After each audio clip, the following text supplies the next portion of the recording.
Hello everybody and welcome back to my learning space. This is not meant as a beginner video, rather it is meant for people who have tools, having the information and how to effectively improvise in a smooth and connected way. It was not clickbait, actually a trick, and probably not a trick so much as maybe you might not have heard someone explain it to you the way that I'm about to explain it to you. The trick is having all your tools ready, and when you are in the moment, whenever you land on a note, let's say it's the third of a dominant chord and you've practiced a line that is on the third of the dominant chord, like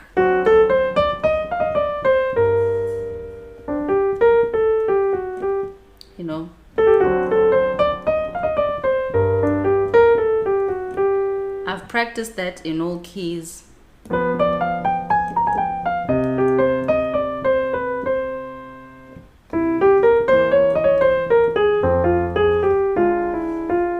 Right?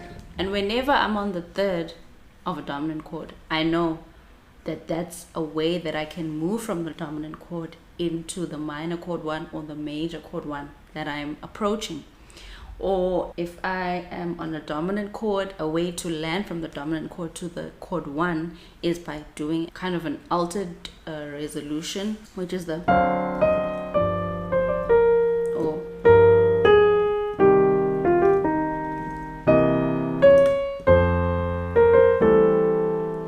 So at any point, the thing about improvisation, I guess you know that it's not as improvisational as the word suggests. It's about a bunch of things that you've practiced. I guess the improvisational part of it all is that whichever position you find yourself in during your solo, you're able to have language that you've already practiced to get or navigate yourself out of that. So if I happen to land on the ninth of a minor chord, I know I will probably think about it as a minor. I'll probably think of it as a minor pattern with the 9, 1, 2, 3, 5. If I land on,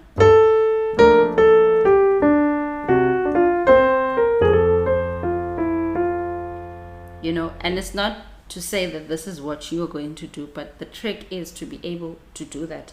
So if I have the song,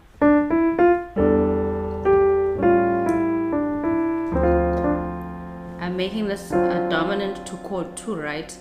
And I had landed on that F, and that F is looking like that sharp 9 to flat 9 resolution.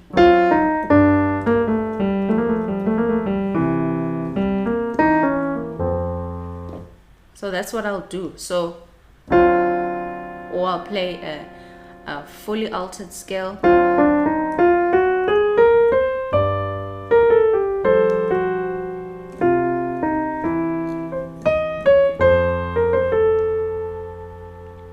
So at any point, if I'm on the third of a major scale, I like to use this line. If I'm on the tonic of a major scale, of a major chord,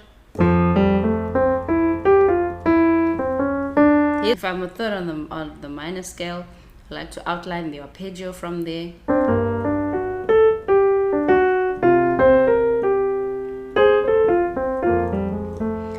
And here I find myself on the 5, and my brain automatically thinks about an Oscar Peterson line, blues line that I learned.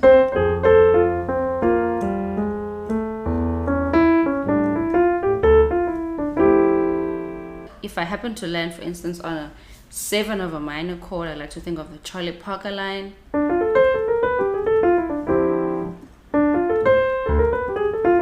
Which kind of gets me nicely away from the 7th, because the flat 7 of a minor is not the best place to land.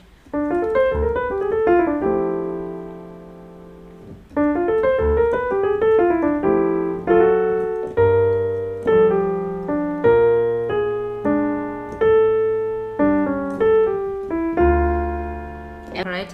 And other things that are maybe a little bit more advanced, where if I am on a minor, I will think about a more modal context where maybe I'll use fourth voicings, because those are also things that I've worked on. If I do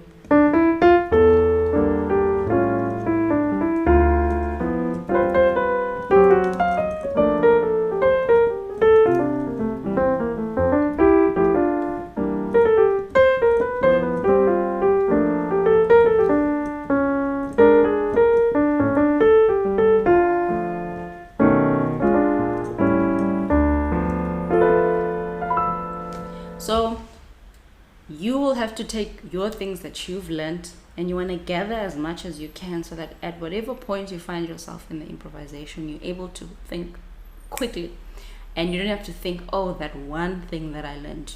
You literally have like a whole bag of things that you can kind of pull from, and you won't even say them the same that you learned them. You know, the more you learn, the more you are easily able to say things, sometimes the same, sometimes in a more creative way.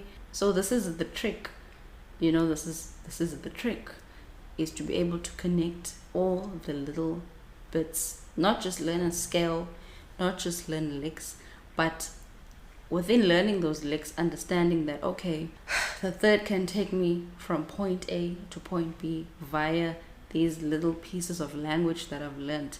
And you find that when you learn jazz language, these phrases that are said were said really, really well. They employ things like diminished chords. They have really strong harmonic pull. That's why some of these licks have really lingered for a really long time, because they were really said so well, and they really do shape how the progression is moving, and they're quite useful to learn. So I hope you enjoyed that video, and if you did, give it a like and subscribe, and I'll see you again in the next video. Bye.